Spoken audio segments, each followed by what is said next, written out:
channel Kuda Putih Rohani. Kali ini kita akan mencoba untuk mengungkapkan tentang bagaimana mengetahui kehendak Allah. Untuk mengetahui kehendak Allah, kita perlu mencarinya. Kehendak Allah perlu dicari. Ada satu sumber yang mungkin perlu baik ya kita dengar, kita lihat dari Watchmeni terbitan Jasperin, Mencari Kehendak Allah. Tentu ini tidak semua menyingkapkan buku ini, tetapi ada yang saya pilih, ada bagian-bagian tertentu, dan hampir semua merupakan perkataan Watchmeni. 1 Yohanes 2 ayat 27 di Alkitab ya. Sebab di dalam diri kamu tetap ada pengurapan yang telah kamu terima dari Dia, Allah ini ya. Karena itu kamu tidak perlu diajar oleh orang lain. Tetapi sebagaimana pengurapannya mengajar kamu tentang segala sesuatu, dan pengajarannya itu benar, bukan dusta, dan sebagaimana ia dahulu telah mengajar kamu, demikianlah hendaknya kamu tetap tinggal di dalam Dia. Kita lihat layar berikutnya, keharusan melakukan kehendak Allah. Setelah kita beroleh selamat, menjadi orang Kristen, terjadilah suatu perubahan yang mendasar dalam kehidupan kita, yaitu semua tingkah laku dan cara hidup kita, termasuk perkataan kita, tidak lagi dibenarkan menurut kesenangan diri sendiri, melainkan harus menuruti kehendak Allah. Nah, tadi masalahnya adalah bagaimana cara mengetahui kehendak Allah. Di sini di-sharekan oleh saudara Watchmeni, yaitu pengaturan keadaan sekitar oleh Allah, sekitar kita ya, secara masing-masing. Kemudian yang kedua adalah perasaan dalam batin orang itu atau menurut pimpinan Roh Kudus yang di dalam batin ya. Kemudian yang di luar adalah pengajaran Alkitabnya seperti apa. Nah, mengenai pengaturan keadaan sekitar, Matius 10 ayat 29, bukankah burung pipit dijual 2 ekor seharga 1 receh terkecil, dan tidak ada seekor pun dari mereka akan jatuh ke tanah di luar kehendak Bapamu. Jadi sangat jelas, burung pipit ini menurut harganya sangat murah sekali, namun seekor burung pipit yang murah ini tidak akan jatuh ke bumi di luar kehendak Allah kita. Ini dengan jelas memperlihatkan kepada kita bahwa setiap peristiwa yang terjadi pasti telah persetujuan Allah. Tuhan berkata, rambut kepalamu pun terhitung semuanya, Matius 10 ayat 30. Terhitung itu sama dengan diberi tanda.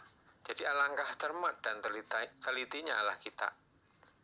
Peristiwa yang Anda jumpai dari hari ke hari semuanya di bawah pengaturan Allah. Sebab itu kita wajib belajar mengenal kehendak Allah melalui keadaan sekitar kita. Amin. Kita perlu belajar mengenal kehendak Allah melalui keadaan di sekitar kita. Yang kedua, mengenai pimpinan Roh Kudus. Roma 8:14, semua orang yang dipimpin Roh Allah adalah anak Allah.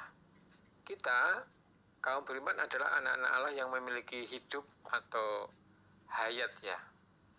Itu hidup kekal ini.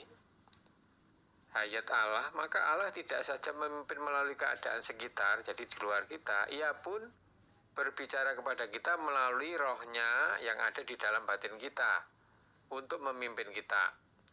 Ini ada satu kisah yang diceritakan oleh Watchmeni. Ada seorang saudara sebelum percaya Tuhan, ia sangat gemar minum arak. Ia selalu minum banyak arak pada setiap musim dingin, dan araknya adalah arak buatan sendiri. Suatu hari ia beserta istrinya beroleh selamat. Saudara itu tidak banyak mengenal tulisan, maka ia tidak begitu bisa membaca Alkitab. Pada suatu hari, seperti kebiasaan tahun-tahun yang lalu, Istrinya telah menyiapkan sedikit lauk pauk dan juga araknya. Setelah bersyukur dan tidak memulai makan, ia bertanya kepada istrinya, "Bolehkah orang Kristen minum arak?" "Aku tidak tahu," jawab istrinya. Kemudian ia berkata, "Sayang, di sini tidak ada orang yang boleh ditanyai." Istrinya berkata, "Arak dan lauk sudah tersedia, kali ini minum saja, lain kali boleh kau tanyakan." Lalu ia mengulangi syukurnya, tetapi setelah itu tetap merasa tidak enak. Ia berpikir, sekarang sudah menjadi orang Kristen, maka sebaiknya mengetahui, bolehkah seorang Kristen minum arak. Ia kemudian menyuruh istrinya mengambilkan Alkitab, tetapi ia tidak tahu harus membaca dari halaman mana, sehingga masalahnya tidak mendapat penyelesaian. Setelah lewat beberapa waktu, seorang bertemu dengannya dan menyinggung hal tersebut. Setelah bertanya kepadanya apakah hari itu ia jadi minum arak itu, jawabannya baik sekali. "Tidak, hari itu aku tidak jadi minum arak sebab majikan dalam batinku tidak menyetujuinya. Maka akhirnya arak itu tidak jadi ku minum." Saudara-saudari yang baru percaya Tuhan Yesus wajib mengetahui kehendak Allah. Wajib. Dan wajib mengerti sedikit tentang perasaan di dalam batin ini. Ia agak mirip suara tetapi bukan suara. Agak mirip perasaan tetapi bukan perasaan. Itulah pimpinan di dalam kita. Kemudian yang ketiga adalah mengenai pengajaran Alkitab. Kehendak Allah bukan hanya dinyatakan dalam keadaan sekitar, juga bukan hanya diberitahukan bagi kita melalui Roh Kudus yang beruni di dalam batin kita, tetapi juga diwahyukan kepada kita melalui Alkitab. Bila seseorang ingin mengetahui kehendak Allah, ia harus membaca Alkitab dengan seksama. Firman Allah itu pelita bagi kaki dan terang bagi jalan kita. Mazmur 119 ayat 105. Karena itu bila kita mau mengetahui kehendak Allah, kita harus banyak membaca Alkitab, juga membacanya dengan secermat-cermatnya. Urutan ketiga perkara tersebut, yaitu tentang keadaan sekitar, pimpinan Roh Kudus, Alkitab, itu tidak tentu ya. Ada kalanya pengaturan keadaan sekitar itu datang dahulu, kemudian baru datang pimpinan Roh Kudus dan ajaran Alkitab. Tapi ada kalanya pimpinan Roh Kudus dan ajaran Alkitab mendahului pengaturan keadaan sekitar. Pengaturan keadaan sekitar ini khususnya bertalian dengan waktu Allah. Josh Muller, seorang hamba Tuhan, ketika mencari kehendak Allah selalu mengajukan 3 pertanyaan. Pertama, apakah ini pekerjaan Allah? Yang kedua, apakah Allah menghendaki aku mengerjakannya? Yang ketiga adalah apakah sekarang ini waktu Allah? Bila kita ingin tahu apakah perasaan dalam batin kita itu pimpinan Roh Kudus atau bukan, kita wajib mengajukan 2 pertanyaan. Apakah itu sesuai dengan Alkitab? Yang kedua itu, apakah ada pengaturan keadaan sekitar? Ya, itu cara mengerti kehendak Allah. Nah, kehendak Allah juga dinyatakan di dalam gereja. Apabila kita mencari kehendak Allah atas suatu perkara tertentu, di satu pihak Anda wajib dengan jelas memperoleh pimpinan Roh Kudus dalam batin Anda. Perkara itu sesuai dengan ajaran Alkitab dan ada pengaturan keadaan sekitar.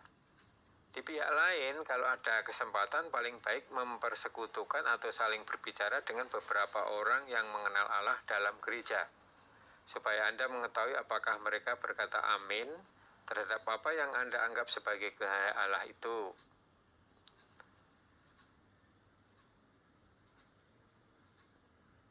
Nah, kemudian kehendak Allah juga dinyatakan dalam gereja. Ini yang tadi ya. Nah, setelah mengetahui kehendak Allah, saudara-saudari, kehendak Allah hanya dinyatakan kepada orang-orang yang mau melakukannya. Yohanes 7 ayat 17 mengatakan siapa saja yang mau melakukan kehendaknya, ia akan tahu. Kita berharap semoga setiap orang beriman sejak hari pertama boleh selamat sudah mau mempersembahkan segala-galanya untuk mencari kehendak Allah. Allah telah merendahkan dirinya untuk memberitahukan kehendak-Nya kepada kita. Karena itu marilah kita belajar mencari kehendak Allah dan berlutut menyembah, memustikakan serta melakukan kehendak Allah. Amin. Puji Tuhan.